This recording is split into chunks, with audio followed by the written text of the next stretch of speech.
Capitalism. There are companies out there and corporations, and what they're doing is looking for trends. They're constantly trying to tell the future. When they see the way things are going after all the different research they do, and they can come up with these different graphs and charts and all this information, once they see the trends, whatever's coming over the next 10 years, then they can start developing the products that they know that the public is going to be looking for or needing over that next 10 years. Now, this is just a basic element of capitalism.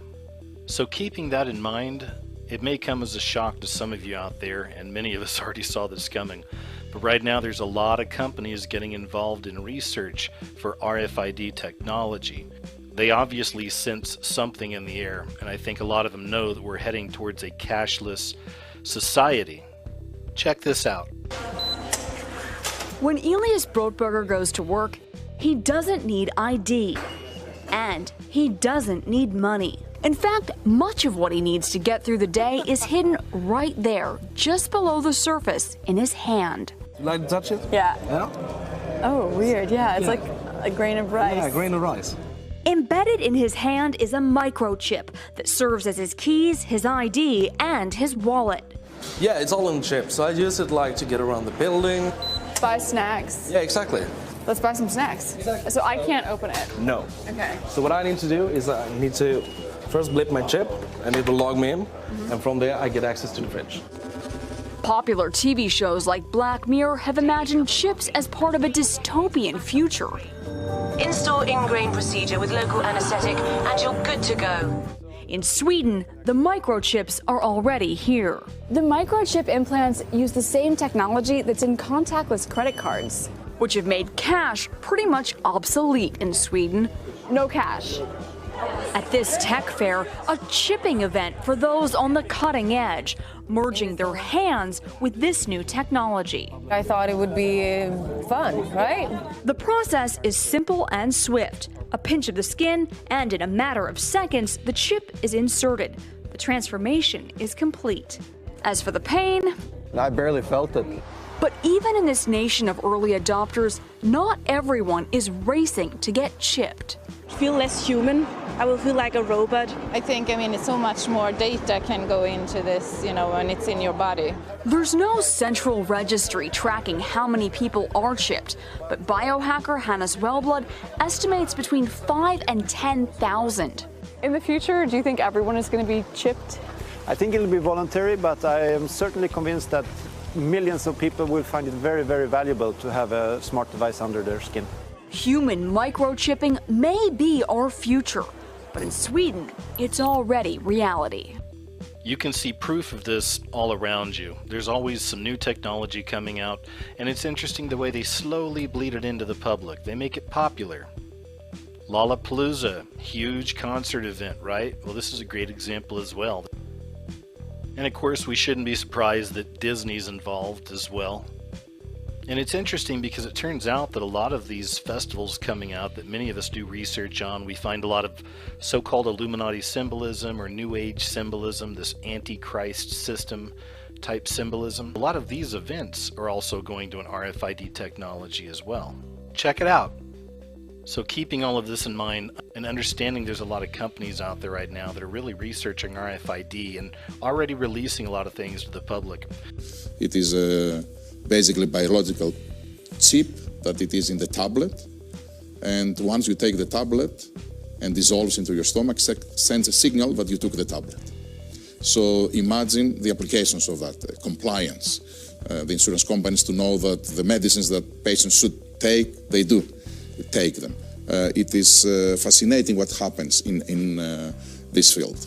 I want to show you a really creepy commercial from a real company and something that they've developed. I'll let it play out, but I thought it was really interesting because even in this commercial for this RFID technology that many of us believe is going to ultimately lead to what's called the mark of the beast in the Bible. Now, however that's going to play out, I don't know, but this is definitely a theory that's out there and it's something to keep an eye on. That whole transhumanism agenda is tied in with this stuff as well. So the point is that someday we may actually have to face this choice. Do you take the mark or not? Do you take the chip or not? And I thought it was interesting, again, when dealing with this subject, this technology that could ultimately lead to the mark of the beast, In this commercial we find the Illuminati pyramid, or at least pyramids, and the confirmation of that is you'll find another symbol near the end of the commercial, and I'll just let you check that out. And away we go.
Hey, thanks for watching.